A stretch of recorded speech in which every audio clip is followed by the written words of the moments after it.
Lisa, welcome. Hey, Jason. So great to have you. Congrats on the book. And look, you certainly didn't need to write a book, but you did. And the book's amazing. And let's start with your personal journey, which led you to writing this book. Yeah,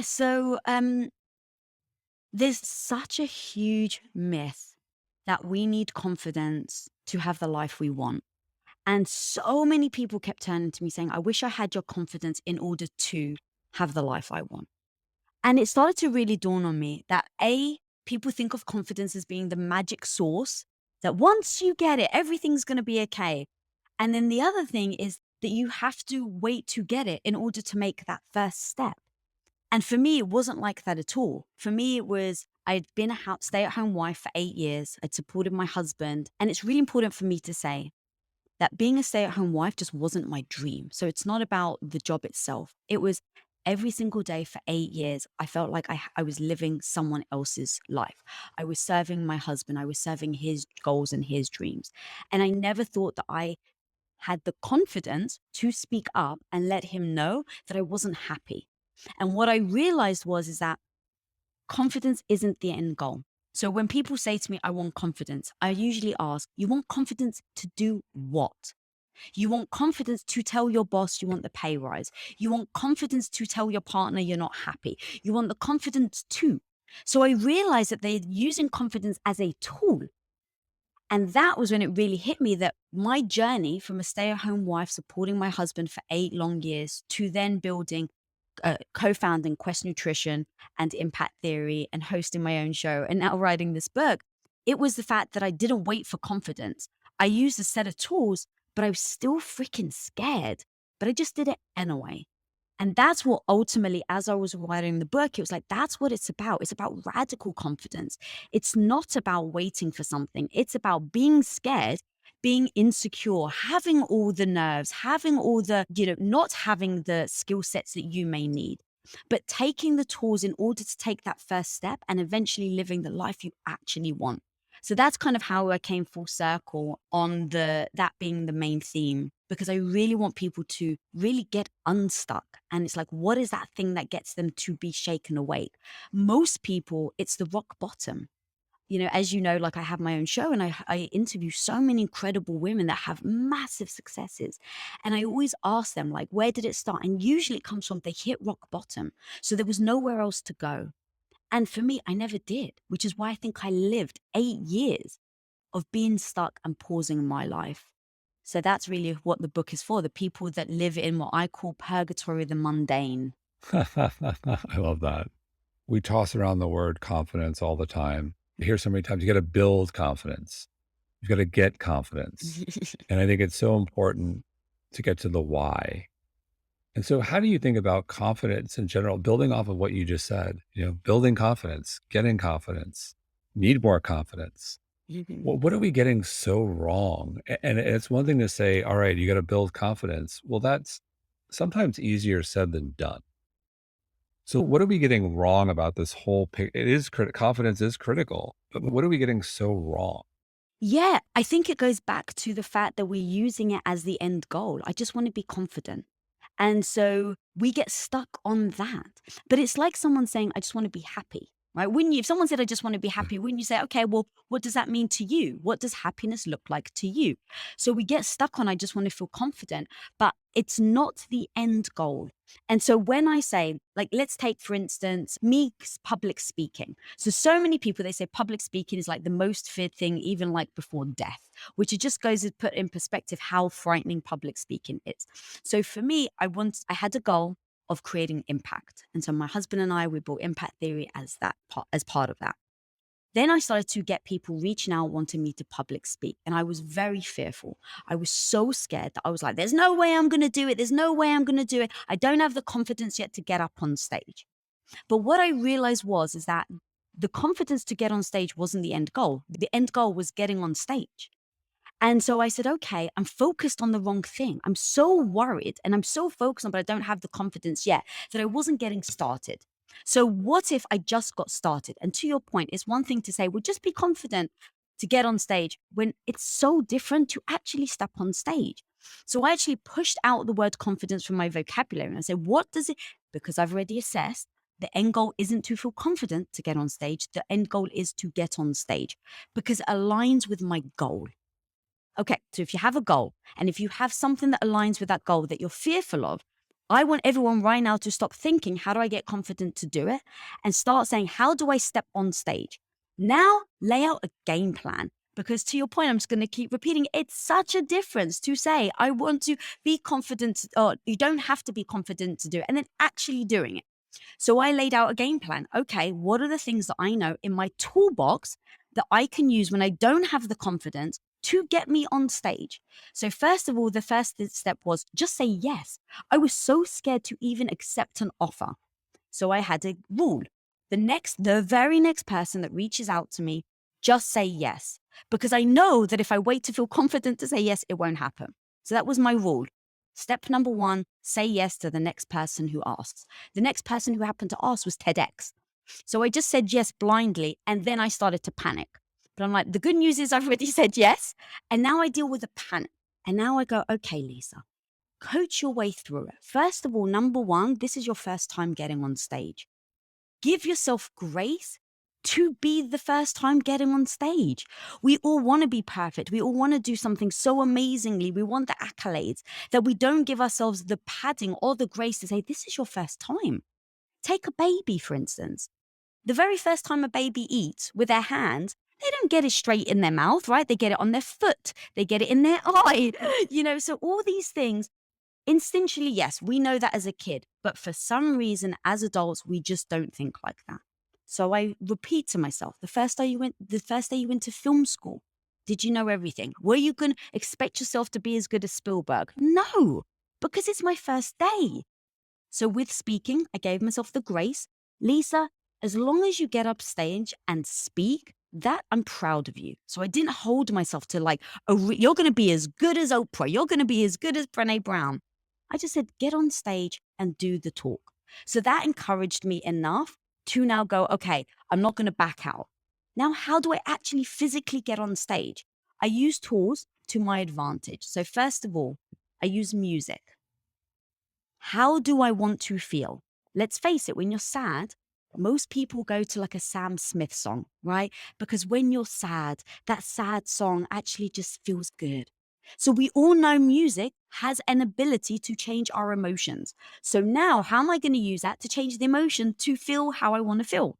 So I need to go on stage. What's going to motivate me? What's my hype song? There's a reason why everyone else, like in WrestleMania, when you come out of the tunnel, there's a big song going, right? It gets you in the mood. So it's like, I want your audience to think right now, what is their hype song? What is that song that they have to go to that is really easy for them to play? I had my AirPods and I played that on repeat as I was gearing up. I also use things like my hair, like Wonder Woman dresses for battle, superhero puts on their cape. And the reason I use this language is to soften the fear that I actually have about going on stage. So I change the language. I say, what is my cape I can put on, right? Makes me more lighthearted. I then look at actually what is going to make me feel sexy and dominant. And so I just go into my wardrobe, and this is an individual thing, and it's a trial and error. But don't negate the power of clothes and fashion and style. So I go into my wardrobe, and over time, I've realized, can I swear on this podcast? Of course. Okay. So I went into my closet and I was like, all right, what is the outfit that makes me feel like a badass? And I pulled out my bad bitch boots, and my bad bitch boots are knee-high leather boots. And it's just every time I put them on, I feel sexy. Every time I put them on, I gain confidence. I gain an element of power. And so I go, why am I ignoring this? Go on stage with your freaking bad bitch boots. So I have my bad bitch boots ready. And then there are little things that I do gearing up to it. So I know that I'm going to be fearful. How do I keep this motivation and the mindset strong? So I set an alarm. It's what I call you got this roulette. So I typed in, you got this. That's just my phrase with a little like muscle emoji. And I close my eyes and I spin my alarm time. And I don't know what time I've set it for. And I just press save. So now what happens is at random moments for the next 2 weeks, I'll get a notification on my phone at random times that just says, you got this. So subliminal messaging. We all know subliminal messaging works, so use it to our advantage. So as you can see, I've got all these little tools that just get me to actually step on stage. So I don't get in my own head of the negative chatter that is just repeating over and over, because I know I can let that negative chatter in my head absolutely paralyze me. And so now what I've done, those are just some tools that I've just got a game plan. I've got a blueprint so that I'm not worried about, am I confident to get on stage? I just focus on, do I have my cape on? Have I got my mindset right? Am I listening to my hype song? And then I get on stage. I love it. I love it. And you touched on mindset, and mindset is everything, especially when one is looking to accomplish any goal, no matter how small, no matter how big, no matter how insane. So you talk about mindset in the book. Can you talk about the power of mindset and how we should be thinking about incorporating mindset into our everyday lives? Yeah, mindset, like you just said, is everything. And when I feel a certain way, I can't trust my feelings. That's the truth. Sometimes they're going to lead me astray. Sometimes my feelings are going to, take me away with them. I've just interviewed too many female hormone doctors and things like that to think that you're going to be the same every day. Like your hormones fluctuate that then impact the days that you're more confident than others. So, what are the things that I can lean on? It is mindset. So, I rely on my mindset to keep me equal, to be able to make decisions with clarity and not get steered by my emotions or the fear of things. So I truly believe that if you say something is impossible, you're never going to find a way to make it possible. But if you use the word, I will find a way to make it possible, it just sets you up for a different mind frame. And that mind frame then dictates how you act. And so even if something actually ends up being impossible, at least you've explored it. So with Quest, let's just take Quest for example. Everybody said the bar couldn't be made. All experts, people who had been in the protein bar industry for 10, 20 years, all turned to us and said, the protein bar can't be made. There's a reason why this bar doesn't exist, because it can't be made. We heard it left, right, and center. There was even somebody who we very much respected in the health space, very much respected. And they turned around to us and they said, there's about 1,500 bars on the market. The world needs another protein bar like it needs a hole in the head. Now, going back to mindset, if we believed it wasn't possible, just like everybody else, we wouldn't have started it. But the fact that we believe that we would find a way, it's not like mindset isn't about blind belief. It's not about saying, I know what I'm doing. It's about saying, even though I'm going to fall on my face time and time again, I will get back up. Even though this is very difficult, I will find a way. Even though there's an obstacle, I will grab something to knock that obstacle down. That when you find issues and problems, you will find a way around it, over, or smash the obstacle, but that you won't just stop. And that's what mindset is. It's not about saying, I got this, I know what I'm doing, I'm amazing. It's about saying, I have no idea what I'm doing, but you better believe I'll figure it out. And that's what happened with Quest. And we took Quest from zero to $1 billion in 5 years. Wow. And I hear you. What you're describing is the life of an entrepreneur. And look what you've built with Quest is extraordinary. And I think now more than ever, there are so many people who want to become entrepreneurs, who are passionate. And the reality is, not everyone succeeds. And I'm curious, what do you think? Mindset is obviously on the list, but what do you think separates those who succeed and those who don't when it comes to being an entrepreneur and starting a business? Yeah. I think it really is. I'm personally able to set my emotions aside for the greater good.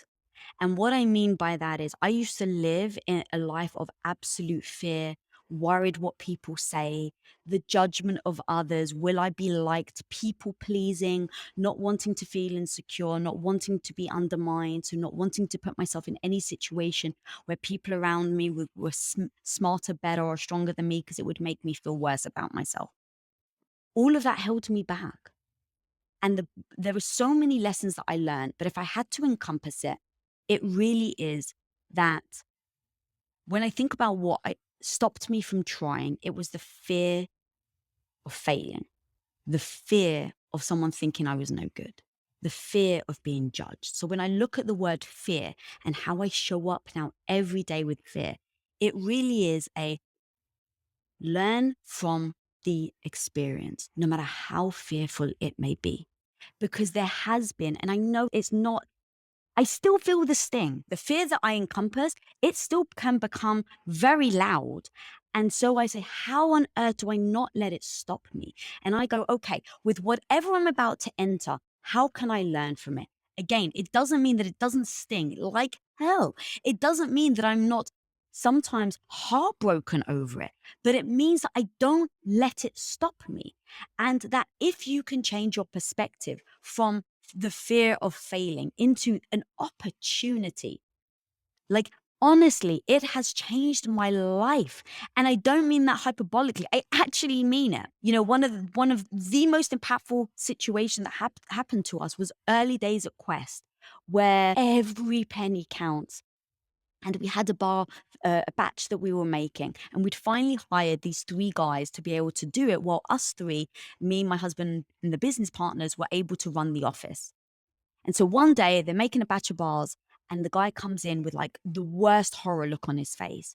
And he's like, I'm so sorry, but I've just messed up a batch of bars. And this guy thinks he's about to get fired because back then it was like one batch of bars was $5,000. And as you know, a startup that with $5,000, like that literally can put your business out of business. So it was a big deal. So I'm thinking, like, literally, my house is on the line, our house is up for collateral. So I'm starting to panic because this is very early days. I don't quite have a growth mindset yet. I'm starting to panic, thinking, how on earth are we going to make this money back? Are we about to lose our house? And my husband stands up and he's like, all right, let's just see what we got here. So we walk into the facility and there's these tubs just full of like these bars. And he's like, okay, I was making the peanut butter bar and I put in the peanut butter flour. I put in the peanut butter protein flour. I put in the sweetener. And then I put in the mixed berry flavoring from the next batch into the peanut butter. And he's like, I'm so sorry. I know I've ruined the batch. So we're wondering what we're going to do. We're like, okay, let's just try it. So trying to think about what are we going to do because we're about to lose $5,000. We all take a bite. And then all of a sudden, someone turns around and says, huh, it kind of tastes like PB&J. And so with the wrong flavor, where we'd put the berry into the peanut butter mix, we immediately were like, how can we turn this to our advantage? Let's wrap them in foil paper, nondescript. Let's put them in nondescript boxes. Let's now market it, put it on Facebook as a prototype. So immediately we put it up on Facebook. This is early days where that's where everyone was marketing very much, just on Facebook. So we put it up on Facebook, prototype, only 200 boxes. Dude, we sold out in 2 hours. We had like our nutrition value. I was printing them on my Staples printer and we were just using the peanut butter ones because legally when you're selling food product, you have to supply nutrition value. But because the only thing that was different was the flavoring, the nutrition value was still the same. So we blanked, wrapped them, printed out the nutrition staples, put them in and shipped all 200 boxes. Before you knew it, our Facebook was blowing up. Everyone was trying them. Everyone was loving them. So now all the people that didn't get to buy the bars they had like the serious FOMO. So they were like, when are you going to make them for us? Before we knew it, the demand was so huge. We got it into production within the next month and it became our biggest selling protein bar at the time. So we took this horrific, utter failure, rethought about it, used our mindset, saw the potential, took a chance, and it ended up being the most amazing lesson. And so you better believe every time I think about the fear of failing or falling on my face and not knowing what to do, I keep coming back to that story because it just reminds me that how I show up to a failure will dictate the result. How everyone shows up to a failure will dictate what that result ends up being. It's so interesting because it's a great story. And, so many entrepreneurs, I'll say every entrepreneur, but so many entrepreneurs, myself included, have that fear of failure. It kind of never goes away. And on one hand, one could just say, all right, I'm so fearful and become paralyzed and that ends badly. But the example you gave is a powerful example because it's learning how to, acknowledge the fear and say, okay, it's take a step back. What's going on here? And then it's very hard to do in the moment, but try to give yourself that perspective and go back to your memory and say, when has this happened before? Or let's take a step back. How Mhm. bad really is this? And then you try to work your way around it. But fear can be powerful. It's the same thing with stress. Both are very powerful and you could harness it for good or it can destroy you. Something else you mentioned I thought was so interesting. You talked about fear of what people are going to say, and you have this great chapter titled "Validation is for Parking." I definitely laughed when I saw that. Love, love, love that title. Can you unpack that one a bit? Validation is for parking. Yeah, I think I spent so many years looking for external validation to feel good about myself. And so I think that was partly why I was stuck for 8 years in a life that didn't really fulfill me, because I was getting validation from my family, because I was brought up Greek Orthodox. And so that belief was I would end up being married with children. So the validation that I was getting from my father about, yes, you're doing the right thing, from my culture, like all of that becomes something that I didn't realize that was keeping me stuck where I was.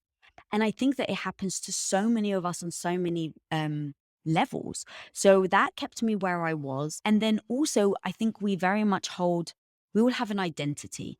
And sometimes that identity, I call it the velvet handcuffs, because the identity of being a good Greek wife, right? Like that felt good. I'm a good Greek wife.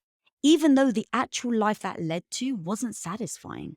So now I was holding my identity to the external validation I was getting. And that can be so paralyzing. It can keep us there because when you try new things, the chances are you're going to fail along the way. You're going to have mishaps, right? So now, if you are looking for external validation to make you feel good about yourself, 'cause that's where you get your validation from, you can imagine why a lot of us don't take any risks. Because if you fail, where are you going to get the pats on the back? If you fail, where people aren't going to give you the compliments anymore. And maybe, like me, you don't feel good about yourself. So for me, I didn't feel good about myself. I didn't feel good about the way I looked. I didn't feel good about what I could bring to the table in my relationship. So all of these things become a crutch and hiding the things I didn't feel good about. And now they're just masking. So now I'm not actually addressing the real problem. And so for me, I was using my identity as a way to keep going. Like, okay, I guess I'm a good Greek wife. And that gave me the temporary, pats on the back, but it kept me there. So the whole chapter is about how do you break out of the identity you have with what you actually want in life? And does it align? And if not, how do you change that so that you seek validation in things that are adaptable? Because if you seek validation in just getting the pats on the back, you can understand why so many of us don't try new things. But if you get validation from yourself, I'm the type of person that shows up when I do the hard things. Oh, right. Now, by reframing where I get my validation from, I get it from myself, not from other people. And then reframing, I get validation out of being the person that tries, not out of the person that succeeds. Now, what I've done is actually changed my identity in the way that I can pride myself and I can get bashed from left and right. I can fall on my face when trying new things. And my validation doesn't get dented. My emotions don't get dented. I don't get derailed or off track because I feel good every step of the way. Because I'm like, yes, I fell on my face, but oh my God, I can't believe I got back up and still kept going. Well done, you. I'm my own cheerleader. And I think it's so dangerous giving your pom poms to someone else. I love that. You mentioned your emotions. You talk about an interesting concept, emotional sobriety. Tell us more about emotional sobriety. Do you drink? Here and there, yes. Have you had alcohol before? Oh yeah, absolutely. Okay. Yes, yes. Way So too just much a long time ago, but here and there, I had a great beer last night. So maybe if you're in the past, then maybe you know, right? You've had maybe 1 or 2 drinks more than you probably should, and the next day you wake up and you're like, "Oh god, I can't believe I said that. Oh my god, I can't believe I did that. How embarrassing. Like, did I really kiss the bouncer on the cheek on the way out of the club?" Like, things like that where you're like, "Oh." I think of that as like emotions. Emotion, how many times have we been, at least for me, hot-headed or got too upset over something and said something the next day I was like, "Wow, that so wasn't me." Like, I said something in the heated moment, but I wish I hadn't said it. So that's how where that analogy came from, emotional sobriety. And so I think of it like that, and I think of it as how do we not to let our emotions run wild so that we get to the point where we're out of character?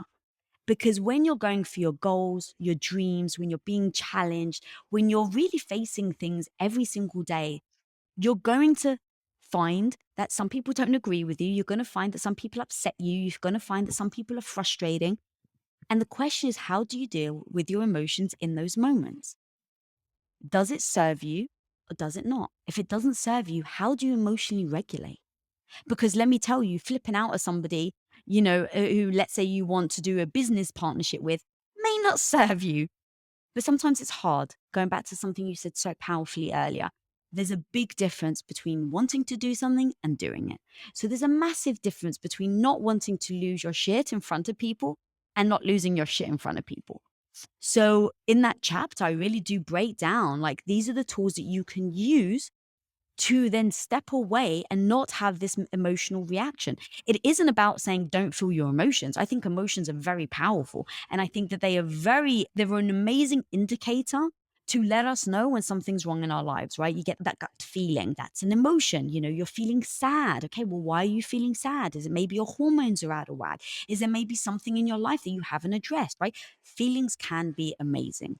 They can also completely derail you where they've led you astray. And then in one moment, you've lost your shit. And the next day, you cannot now repair that relationship. So, emotional sobriety is absolutely how to keep calm in those situations so that you can be proud of the person you showed up to be.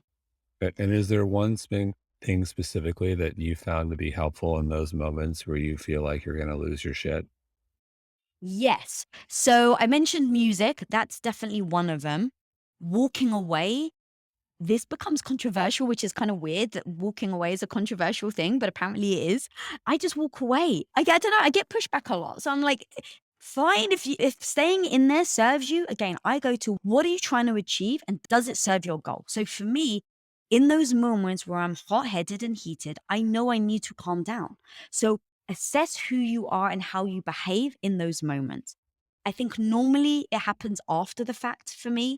So if you can replay just like a movie, rewind moments that you're embarrassed about, that you wish you hadn't have done what you did or said what you did, and replay and start replaying where were the moments that you started to get triggered? Where were the moments that the red flags were coming up? For me, it's my face starts to get red. It's I want to interrupt someone. That's a red flag for me. Like if someone's coming at me and I'm finding myself wanting to interrupt them, it means that I'm getting defensive. So I've assessed myself. Like it is know thyself. And so for me, knowing thyself means replaying situations and then saying, what could I have done differently? So being able to pinpoint those words got me to the conclusion that, Lisa, when you're in those moments, the only solution is walking away. And so what does that mean? I like to say I never lie, but those are the moments that I would lie if I had to get out of that situation. I'm so sorry. I'm desperate to use the restroom. Or, oh my God, I just got an emergency call. Whatever. Because I know I've been there too many times to know when I am heated, I'm going to probably say something I will regret. So now what I've got is things that I've put in place so that I don't end up there again. It's identifying those red flags and then saying, next time I find myself, this red flag waves, I'm going to do X. When this happens, I'm going to do Y. And again, going game plan. Because for me, I can let my emotions run away with me. But if I've got a game plan, I just keep going back to it. Lisa, you said that when you start to feel like you want to interrupt people, you promised yourself you would walk away. You promised yourself you would use this excuse, right? Come up with the game plan and then assess. Did you do it? Did it work? How did you feel afterwards? And then rinse and repeat. And everything becomes an improvement. I don't hold myself to perfection. I hold myself to, am I the type of person that learns from an experience and progressively gets better? So that if I end up losing my shit and I didn't mean to, and I was like, oh my God, I was so close. Like I thought I did so well until they said this thing. I go, cool, Lisa, you're doing good. Next time, you're going to get a shorter period of time that you're able to, equalize your emotions. You're going to get a shorter period of time where you're going to notice it and walk away. And I just refine it over time. It's great advice. And look, it comes down to knowing your triggers and being self-aware. Hmm. Again, so hard to do when you're in the moment, but you know, it takes a lot of practice to be perfect. Yeah. So coming back to your journey, it'd be remiss not to ask you, and you talk about this in the book extensively, your health journey and ignoring some pretty serious gut issues, which, manifested into something I've heard of dysbiosis, but not catastrophic dysbiosis. So tell us what happened. Yeah. It was a very powerful lesson. And one of these that I always think about, I think it's Tony Robbins, how can the worst thing that's ever happened become the best thing? And it really then, to me, it really hit home about how you think about everything matters. And so I was on a journey. We were building Quest. And at the time, it was where the messaging was grind, grind, grind. Entrepreneurship is all about how many hours do you put in? And like the more hours I put in, the better I felt about myself, because I felt like I was getting external validation, going back to validation.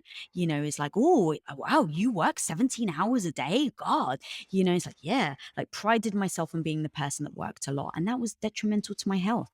And along the way, I just kept ignoring all the signs that kept saying, hey, your health is struggling. Your health is struggling. And I just kept ignoring it because I thought the end goal was success. And I kept focusing on as long as I get successful, that's what matters. As long as I get successful. And how can I be successful if I'm going to bed early? And how can I be right? All the voices in my head that were then shutting down all the flags that were waving when it came to my health. To the point where Quest became a $1 billion company. Our dream actually came true. So my husband and I, in the really hard days of building Quest when we didn't have anything, we would drive around Beverly Hills, dreaming of the day we could buy a house in Beverly Hills. And I used to say, all right, babe, when we do, I'm going to do it just like a 90s video. Like I'm such a hip hop fan that I was like, I'm going to do a 90s hip hop video by the waterfall in our Beverly Hills mansion. And I'm going to, pour Dom Perignon down my body. It's going to be like, just like the hip hop videos. And what actually happened is we actually got to be $1 billion company and we actually got the house in Beverly Hills with a waterfall. It was like the freaking dream come true. And I think I'm on cloud nine. And the day we got the house, we got the keys, we got the bottle of Dom Perignon, I'm actually under the waterfall and I take a gulp of the champagne. And that was the day that my gut, I liken it to, it erupted. And from that day on, I couldn't eat like a normal person. In hindsight, in seeing what actually had happened, it was I had an unhealthy relationship with food. I thought only protein mattered and I cut out carbs and fat and everything else because I was trying to be as skinny as possible because I had a very unhealthy relationship. I then was getting sick because 70% of your immune system is carried in your gut. So I wasn't getting healthy. My doctor was giving me antibiotics. So over a period of 10 years, I wasn't replenishing my gut and I was just taking an obscene amount of antibiotics towards the end because I was getting so sick all the time. And it got to the point that my gut gave up. And it happened to have been the day that I was celebrating, and it happened to have been a bottle of champagne. And when I say that day changed everything, it changed everything. I could barely eat for over a year. Over a year. My hair was falling out, my nails were brittle. I couldn't stand up for longer than 5 minutes at the time. And it became all consuming. And in that moment, it was like, wow, I've been fighting my whole life to be successful, to have the dream house. And it took my health going to shit to make me realize money doesn't matter. It took that to make me realize the only thing that matters is your health. Because what followed, as you know, if you don't eat, if you're not giving yourself the nutrients, if you can't sleep properly, I had like my mental clarity was gone. I was having brain fog. I was having emotions. I was crying at random things that never made me cry. And so now I wasn't feeling confident. You want to talk about not being able to show up for yourself. So it became this like really downward spiral of, this one thing happened and had this crazy knock on effect. But now, where the best thing that ever happened was I waited and waited for doctors to fix me. I kept waiting. For 2 years, I was going to all the best doctors, waiting for antibiotics, or not antibiotic, but waiting for the right pill. And then eventually, I started to process that I realized, wow, is this because I took too many antibiotics? And then immediately I was like, well, the doctor shouldn't have given them to me. And as those words were coming out of my mouth, I realized, why am I giving my power away? I'm saying the doctor shouldn't have given me antibiotics. Yes, he probably shouldn't have. But when he said, I probably shouldn't give you this many, did I ever ask why? Did I ever go home and research myself? The doctor didn't force them down my throat. I took them. So now going to, how do I take ownership over this? I'm saying it's all everyone else's fault, but I'm literally not taking any ownership. The second I started to realize, wow, am I sick because of me? Some people may feel worse about themselves, right? Maybe like now you're blaming yourself. Now you're shaming yourself for being sick. At that point, I just found it the most empowering thought process because I was like, if I can own it, then maybe now I have the power to change it. And I took that mindset, I took that perspective, and immediately I said, if this was all my fault, how can I fix myself? And I stopped listening to doctors and I started taking an account of every single thing I ate, how I slept, how I drank, what I drank, when I had a bowel movement, how many hours I slept, how I felt the next day. I took so full ownership of what was going in my body and how I was showing up the next day that I started to realize that even though the doctors told me, actually, it turns out you're allergic to beef. My food diary kept saying the only time that I felt amazing was when I ate fatty beef. And so when I was listening to the doctors and I was eating raw vegetables and cutting beef out, and I was feeling worse about myself, when I started to notice in my own diary with my own responsibilities, because I did an aura ring. I now took responsibility of finding out how many hours I was sleeping. I put in a continuous glucose monitor because I was taking ownership over what I was eating and how that was affecting my blood levels. And what I started to realize is I was feeling tired because I was waking up in the middle of the night. And I realized I was waking up in the middle of the night because I was having blood glucose crashes. So I was dropping to like 50 or below in my blood glucose in the middle of the night. And when I was dropping that low, I would look at my aura ring and I would notice I would wake up. So just by taking ownership, I realized I had to now start adding slightly different foods into my diet so that I wasn't crashing, so that I was sleeping well, so that I was waking up the next day with an appetite. And once I started to literally just take full ownership over every little thing I was doing and how I was showing up, I have now been able to change my health and pivot. And now I'm able to say that in the last 2 years since COVID, I've had 2 health relapses. And just to give you perspective, before that, I was having probably relapses 3 to 4 times a day where my gut was in such distress that I couldn't talk or stand up. Wow. Wow. Amazing story. I'm glad you're doing better. Thank you. I'm going to start going back to the beginning of the story where you had this picture of success, the house, the waterfall, the champagne. We all have that picture of success. Mhm. And I'm curious, I think it's pretty clear how you thought about success then. I'm curious, how do you think about success now? Very differently. So perfect example is when I learn a lesson, I really make it a point to tattoo that lesson on my brain so I can never forget it. Because I was the one that worked myself into the ground and worked that hard. Now, look, I did it because I wanted the company to succeed. So I take ownership over that. But now, let's say with this book promotion, this is the first time I've ever promoted the book. It's exhausting. Like, it's exhausting. It's like writing the book is like 10%, promoting the book is 90% of the work. And so I'm learning all along the way. Now I have a goal. I, know what I want to do with the book. I know how many people I want it to reach and how much I want it to impact people. And yet, in saying that, I know the most important thing is my health. So what I've done is before I even wrote the book, I said, what am I going to do to make sure that I protect what I think is the number one thing that is important to me, and it's my health.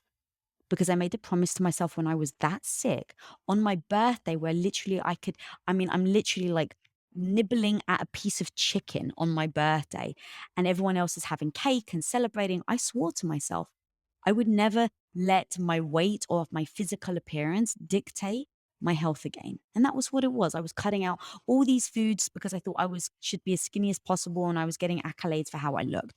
So I just swore I'd never do that again. And I would never ever exchange my health for success in my career ever again. And so with this book, it's exactly what I'm doing. I no matter what, will go to bed at 9 p.m. I won't change my deadline, my sleep deadline. And I will, no matter what, stop working at 8 p.m. I need an hour. Now, look, I get up at like 7 and I work from there the moment I get up.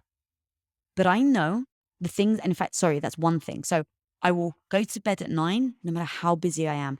Even if you told me, Lisa, your book is going to tank unless you push your book, unless you push your sleep deadline and you don't get your 1 hour at the end of every day, I would say, fine, then let it tank. Because I've been there, I've done that, and I've made a promise to myself. So I go back to everything we've been talking about is my emotions want to lead me astray. My emotions want to say, well, Lisa, you're a worse. Lisa, you said you were going to get in New York Times #1. Lisa, you're not willing to give up your hour. Like, my emotions will definitely keep trying to talk me out of it. But I have made a commitment to myself. And that is, if I cannot show up to be healthy, I shouldn't be talking about this book and radical confidence in the first place. And I have to commit to myself before I commit to anyone else. So that's how I'm doing it. Every day I just go, I know my sleep deadline. I know what time, I know I need an hour to myself. And one more thing I will add, I know that I need to eat dinner in peace. So even I will cancel meetings. I will get off a phone call early if I have to, but I will walk away. I will make my dinner and I will shut the world off for like 20 minutes to eat dinner. And those are the things that I've found that has allowed me to walk that tightrope. I can't do that for too long. So once the book promotion's over, I will go back to not even working as many hours as I am. But I know that having these rules in place has allowed me to push hard, feel good about myself, feel good about pushing myself because I still push. I'm not that person that's like, well, now I just like relax and sit back. No, no. It's a dance. You've got Hmm. to achieve anything, you must work hard, but it's tricky. You have to know how far you can push it without crossing over that line. And once you cross over, you put your health at risk. It's not good for whatever you're doing, but it's a fine line. You gotta push it. You can't just sit in the couch and manifest, so to speak. You have Exactly. to do the Yeah. work. You gotta put in the time. Every entrepreneur I've known, you have to work Hmm. your ass off. You need an element of luck, but you need to know when to back off. Yeah. And that's the key is also then giving yourself grace when the moments where maybe you've pushed yourself too far. So because I naturally go into beating myself up. Oh my God, Lisa, you knew that was going to happen. You knew, right? And then now the negative voice doesn't exactly help you either, just makes it worse. So the other tactic that I put in place is giving myself grace when I find myself there again and just say, all right, you're here again. Okay, where are the things that you can do better next time? Hey, you told yourself that you were going to leave yourself an hour. You actually didn't stick to it. You only gave yourself 30 minutes. Don't worry, but tomorrow you're going to keep the promise to yourself. And then I get back on track. So that's also another very important thing. I love it. In closing, what advice do you have for someone out there who's got an ambitious goal they want to accomplish, whether it's with their own business or personally, it's an ambitious goal, but just in general, someone who's a goal setter and who like setting goals and wants to accomplish them? What advice do you have for someone? make sure you put in tiny little actionable steps all along the way, because so many things are going to come their way that aren't going to work out, that are going to maybe deter you. And having these little wins to me is so powerful. Like, I would do a little win. And obviously, it depends on what your goal is. But even let's say, for instance, your goal is to go to the gym or let's say you want to, in fact, put on 5 pounds of muscle. Okay, well, maybe your first little goal is I put sneakers by my bed and that's it. And I put them on the next morning. Maybe it's not even going to the gym, right? Because maybe right now, even just stepping foot in the gym is a very anxious for them, for you or whoever.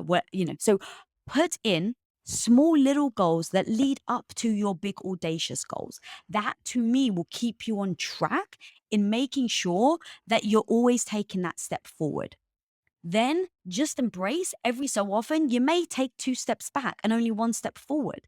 That's okay. If you still really believe in your goal. Now, the last thing I will say is sometimes your goal and what it will take to get there doesn't actually align with the life you want. So some people may say, I want to build a massive company, or I want to have 5 pounds more of muscle. All right.